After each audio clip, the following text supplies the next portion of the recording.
এক মাসে হাসপাতালে দ্বিগুণ রোগী, ২৪ ঘন্টায় ২২ জনের মৃত্যু, শনাক্ত প্রায় ২২০০। মাস্ক পরাতে মাঠে পুলিশ, সতর্ক থাকার নির্দেশ প্রধানমন্ত্রীর। এবং স্থিতিশীল দেশের ভোগ্যপণ্যের বাজার, আন্তর্জাতিক মার্কেটে বুকিং রেট কমার প্রভাব, রোজার সামনে রেখে দাম কমায় সাধারণ মানুষের স্বস্তি।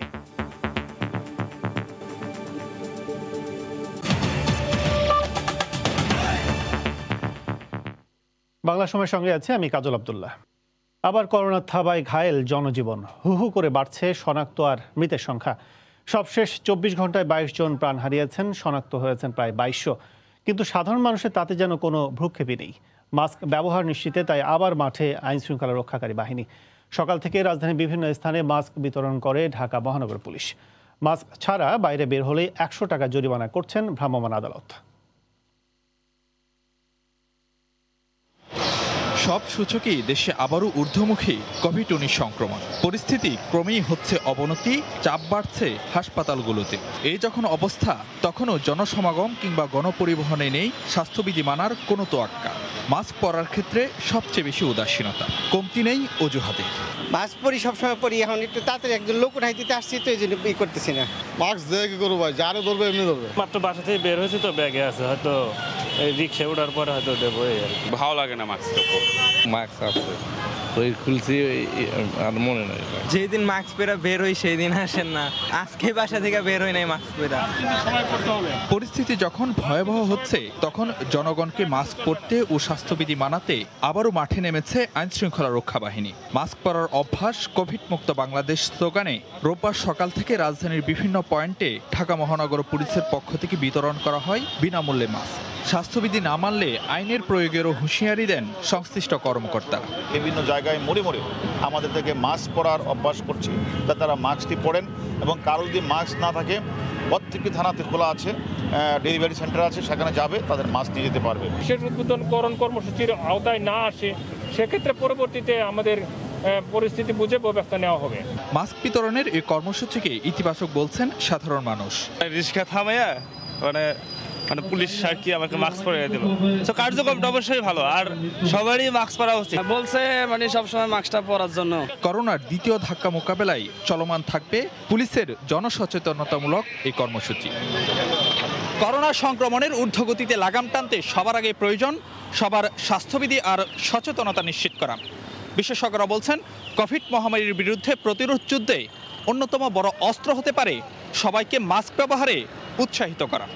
ফারুক ভিয়া, রবিন, সময় সংবাদ, ঢাকা। নিয়ন্ত্রণে যথেষ্ট ব্যবস্থা থাকার পরেও গোটা বিশ্বের মতো বাংলাদেশেও করোনার প্রাদুর্ভাব দেখা দিয়েছে উল্লেখ করে সবাইকে সতর্ক থাকার নির্দেশ দিয়েছেন প্রধানমন্ত্রী শেখ হাসিনা। সকালে বঙ্গবন্ধুর ১০১তম জন্মদিন উপলক্ষে আওয়ামী লীগ আয়োজিত ভার্চুয়াল আলোচনা সভায় তিনি কথা বলেন। জাতির পিতা বঙ্গবন্ধু শেখ মুজিবুর রহমানের ১০১তম জন্মবার্ষিকী ও স্বাধীনতার সুবর্ণ জয়ন্তী উপলক্ষে করোনা পরিস্থিতির মধ্যেও রাজধানীর পাশাপাশি সারা দেশেই সীমিত পরিসরে নানান আনুষ্ঠানিকতায় চলছে উদযাপন। সরকারি ঘোষণা মতো ২০২১ সালের ডিসেম্বর পর্যন্ত ব্যাপ্তি হবে মুজিব শতবর্ষের আনুষ্ঠানিকতার। মুক্তির মহানায়কের জন্মবার্ষিকী উপলক্ষে রোববার সকালে ভার্চুয়াল আলোচনা সভার আয়োজন করে বাংলাদেশ আওয়ামী লীগ। এতে গণভবন থেকে অনলাইনে যোগ দেন দলীয় সভাপতি ও প্রধানমন্ত্রী শেখ হাসিনা। অনুষ্ঠানে জাতির পিতার জীবনাদর্শ ও রাজনৈতিক সংগ্রামের বিভিন্ন পথপরিক্রমা তুলে ধরে বক্তব্য রাখেন বঙ্গবন্ধু কন্যা। তিনি বলেন, পরিকল্পিতভাবে বঙ্গবন্ধুর নাম মুছে ফেলার চেষ্টা করা হলেও তার নেতৃত্ব আজ বিশ্ব স্বীকৃত। এই হত্যার পর ইতিহাস থেকে তার নামটা মুছে ফেলার আপ্রাণ চেষ্টা। এখানে স্বাধীনতার ঘোষক দাঁড় করানো হলো, স্বাধীনতার নায়ক বানানো হলো, স্বাধীনতার ইতিহাস পাল্টে দেওয়া হলো।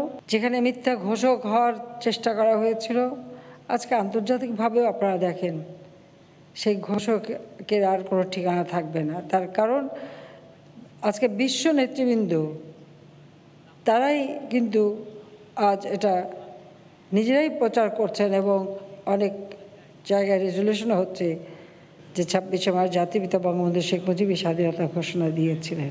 নিয়ন্ত্রণ ব্যবস্থা সত্ত্বেও করোনার প্রাদুর্ভাব ঠেকাতে সবাইকে আবারও সতর্ক থাকতে বললেন প্রধানমন্ত্রী। করোনা আবার নতুনভাবে দেখা দিয়েছে, সেই ক্ষেত্রে সকলকে অনুরোধ করব স্বাস্থ্য সুরক্ষাটা মেনে চলা, যেটা খুব প্রয়োজন এর ফলে আমাদের অর্থনৈতিকভাবে মানুষ যেন ক্ষতিগ্রস্ত না হয় সেদিকে যেমন দৃষ্টি দিতে হবে। জাতির পিতার দেখানো পথেই দেশ সমৃদ্ধ হবার মর্যাদা অর্জন করবে বলেও জানান সরকার প্রধান। দেবাশিস রায়, সময় সংবাদ, ঢাকা। করোনা পরিস্থিতি স্বাভাবিক হওয়ার পর জাপান বাংলাদেশে আরও বড় পরিসরে বিনিয়োগ করবে বলে প্রধানমন্ত্রীকে জানিয়েছেন দেশটির রাষ্ট্রদূত। সকালে এক সৌজন্য সাক্ষাতে জাপানের এই মনোভাবের কথা তুলে ধরেন নাওকি ইতো। সকাল 10:30টায় গণভবনে প্রধানমন্ত্রী শেখ হাসিনার সঙ্গে সৌজন্য সাক্ষাৎ করেন ঢাকায় নিযুক্ত দেশটির রাষ্ট্রদূত নাওকি ইতো। সৌজন্য সাক্ষাৎ শেষে প্রধানমন্ত্রীর প্রেস সচিব সাংবাদিকদের বলেন, জাপানের বিনিয়োগ বাড়ানোর বিষয়টি আশ্বস্ত করেছেন রাষ্ট্রদূত। এ সময় হযরত শাহজালাল আন্তর্জাতিক বিমানবন্দরের 3rd টার্মিনাল জাপান বাংলাদেশ যৌথভাবে পরিচালনা করতে পারে বলেও আশা জানান প্রধানমন্ত্রী শেখ হাসিনা। জবাবে জাপানের রাষ্ট্রদূত শেখ হাসিনাকে বলেন, কোভিড-19 এর প্রাদুর্ভাব সত্ত্বেও মাতারবাড়ি তাপবিদ্যুৎ কেন্দ্র এবং অন্যান্য প্রকল্পগুলোর নির্মাণ কাজ চলমান রয়েছে। করোনা পরিস্থিতি স্বাভাবিক হওয়ার পর জাপান বাংলাদেশে আরও বড় পরিসরে বিনিয়োগ করবে বলে প্রধানমন্ত্রীকে জানিয়েছেন দেশটির রাষ্ট্রদূত। সকালে এক সৌজন্য সাক্ষাতে জাপানের এই মনোভাবের কথা তুলে ধরেন নাওকি ইতো। সকাল 10:30টায় গণভবনে প্রধানমন্ত্রী শেখ হাসিনার সঙ্গে সৌজন্য সাক্ষাৎ করেন ঢাকায় নিযুক্ত দেশটির রাষ্ট্রদূত নাওকি ইতো। সৌজন্য সাক্ষাৎ শেষে প্রধানমন্ত্রীর প্রেস সচিব সাংবাদিকদের বলেন, জাপানের বিনিয়োগ বাড়ানোর বিষয়টি আশ্বস্ত করেছেন রাষ্ট্রদূত। এ সময় হযরত শাহজালাল আন্তর্জাতিক বিমানবন্দরের 3rd টার্মিনাল জাপান বাংলাদেশ যৌথভাবে পরিচালনা করতে পারে বলেও আশা জানান প্রধানমন্ত্রী শেখ হাসিনা। জবাবে জাপানের রাষ্ট্রদূত শেখ হাসিনাকে বলেন, কোভিড-19 এর প্রাদুর্ভাব সত্ত্বেও মাতারবাড়ি তাপবিদ্যুৎ কেন্দ্র এবং অন্যান্য প্রকল্পগুলোর নির্মাণ কাজ চলমান রয়েছে। বাংলা সময় আরও থাকছে। রাজশাহীতে আমের মুকুলে পোকার আক্রমণ, ভালো ফলন নিয়ে চিন্তিত বাগান মালিকরা, কীটনাশক প্রয়োগের পরামর্শ।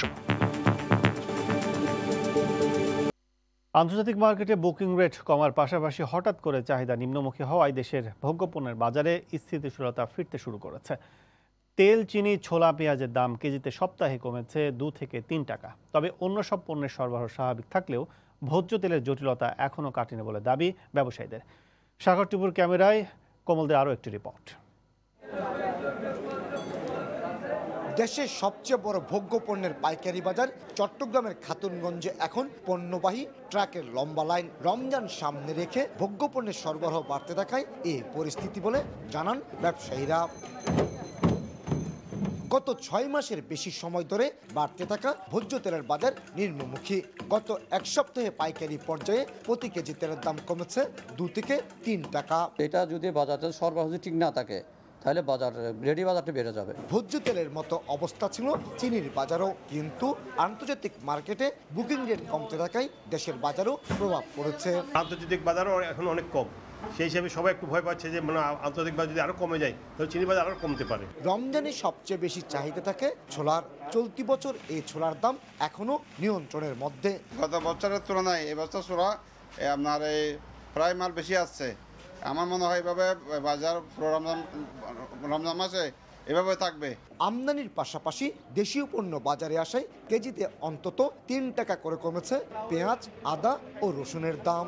আশা করি আমরা আগামী রমজান মাসে রমজান এবং রমজান আগে পর্যন্ত বাড়ার কোনো সম্ভাবনা নেই। 2020-21 অর্থ বছরে চট্টগ্রাম বন্দর দিয়ে 1,71,000 মেট্রিক টন ছোলা, 4,33,000 metric ton crude oil, 6,52,000 metric ton palm oil এবং 63,000 মেট্রিক টন চিনি আমদানি হয়েছে। আর বন্ডের আওতায় আরও কয়েক লাখ মেট্রিক টন চিনি আমদানি করেছেন ব্যবসায়ীরা। চট্টগ্রাম কাস্টম হাউসের তথ্য অনুযায়ী এবার রমজানকে সামনে রেখে চাহিদার বিপরীতে পর্যাপ্ত পরিমাণে ভোগ্যপণ্য আমদানি হয়েছে। সরবরাহ ব্যবস্থা রয়েছে স্বাভাবিক, তাই দাম বাড়ার কোনো শঙ্কা নাই মনে করছেন ব্যবসায়ীরা। চট্টগ্রামের খাতুনগঞ্জ থেকে কমল দে, সময় সংবাদ। নেত্রকোনা ধনু নদীর পাড়ে এই প্রথম অনাবাদি প্রায় 2,500 একর জমিতে ফলেছে মিষ্টি কুমড়া সহ বিভিন্ন জাতের সবজি। হাওরের ফসল ধানের উপর নির্ভরশীলতা কাটাতেই জেলা প্রশাসনের উদ্যোগে রবি শস্যের চাষাবাদে কৃষকরাও উদ্বুদ্ধ হয়েছেন। পাশাপাশি দীর্ঘদিন ধরে পতিত জমি পরিণত হয়েছে আবাদে। কর্মসংস্থান হয়েছে প্রায় শতাধিক কৃষকের। বিষমুক্ত সবজি পেয়ে স্থানীয়রাও খুশি। নেত্রকোনার প্রতিনিধি আলপনা বেগমের পাঠানো তথ্য ছবিতে রিপোর্ট। হাওর অঞ্চলের দ্বীপ উপজেলা নেত্রকোনার খালিয়াজুরির একমাত্র ফসল বোরো মৌসুমের ধান। এই ধানের উপর নির্ভরশীল উপজেলার মানুষ। এ ফসল তলিয়ে গেলে কৃষকরা হয়ে পড়েন নিঃস্ব।